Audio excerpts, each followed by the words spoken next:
Level 1, $800. A laptop, not a nice one, just one that doesn't freeze every time you open more than 4 tabs. You need it for the new job, the one with the dress code and the start date that won't wait for your next paycheck. You put it on the card, 3 clicks, 1 notification, and suddenly you have a number attached to your name that wasn't there last week. Your friend Jake sees it on your desk. He nods, approving. "That's not debt," he says. "That's an investment in yourself." You like the sound of that. You repeat it to yourself that night while you set up the minimum payment, $35 a month, auto pay, out of sight. The interest rate is 24%. You don't read that part. Nobody reads that part. The first month, the payment clears and nothing feels different. You go to work. You open the laptop. It does what it's supposed to do. The debt doesn't feel like debt. It feels like a Tuesday. The first rule. At $800, debt doesn't announce itself. It introduces itself as a solution. Level 2, $4,200. The laptop wasn't the only thing. A used car needed a transmission. A friend's wedding needed a gift you couldn't really afford, and a flight you definitely couldn't. A buy now, pay later app split a couch into 4 payments of $90, and somehow that felt smaller than $360, even though it wasn't. You don't add it up.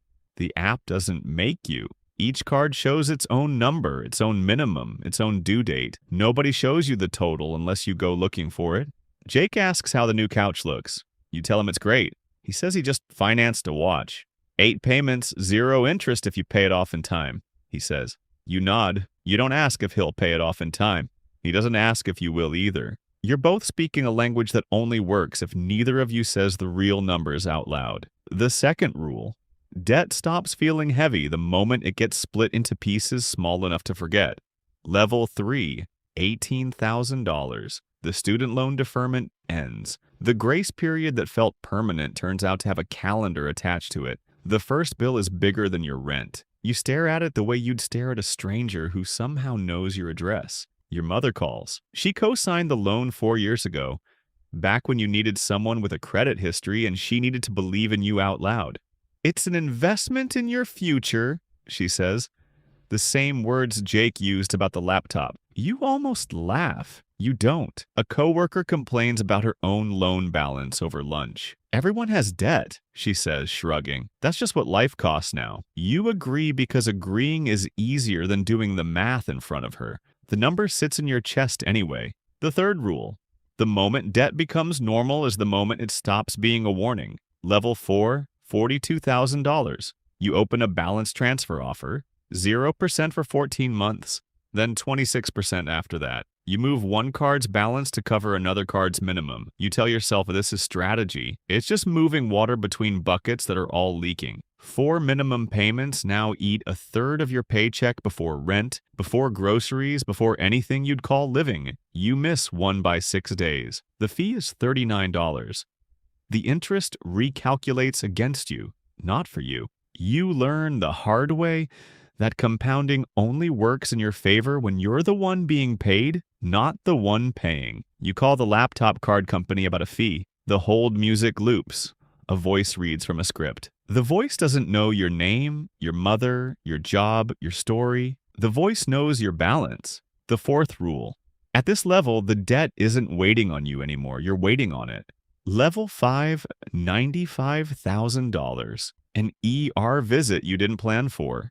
A private loan you took out to cover the gap your insurance left behind. A growth opportunity, a course, a certification, a down payment on a small idea you wanted to call a business. Something strange happens here. People start congratulating you. Your mother tells the relatives you're investing in something real. A banker calls you back within a day instead of a week. The debt that used to feel embarrassing starts to feel respectable, dressed up in words like growth and opportunity and leverage. An old friend, Marisol, debt-free since she paid off her loans at 27, watches you talk about your investment over coffee. She doesn't say anything for a while. Then she says, quietly, "You talk about it differently now." You don't know what she means. You will. The fifth rule.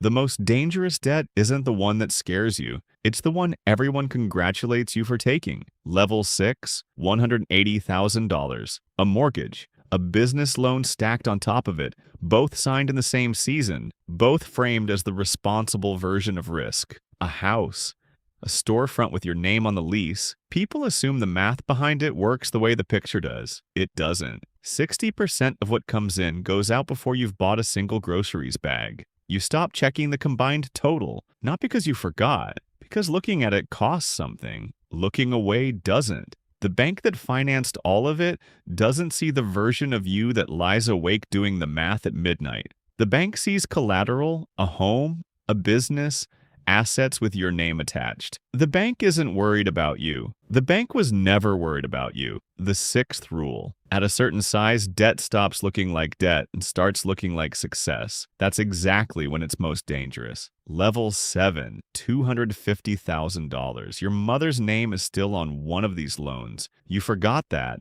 until the renewal notice came in both your names. The mortgage, the business loan from the ER visit 5 years ago that never quite finished compounding. You run into Jake. He financed a boat this year. Investment in the lifestyle, he says. The old phrase worn smooth from years of use. You used to nod along. Tonight you don't. Something in you finally hears what the phrase actually means. It was never an investment. An investment pays you back. You sit at your kitchen table that night with every statement open at once for the first time in years. You don't cry, you don't panic. You just look at it, and somewhere underneath the fear you feel something else. Clarity, the kind that only shows up after you stop calling the whole an investment. The seventh rule, debt doesn't take your future from you all at once. It rents it back to you, one minimum payment at a time, until you finally ask who actually owns it. Somewhere right now, someone is buying a laptop they need for a new job. 3 clicks,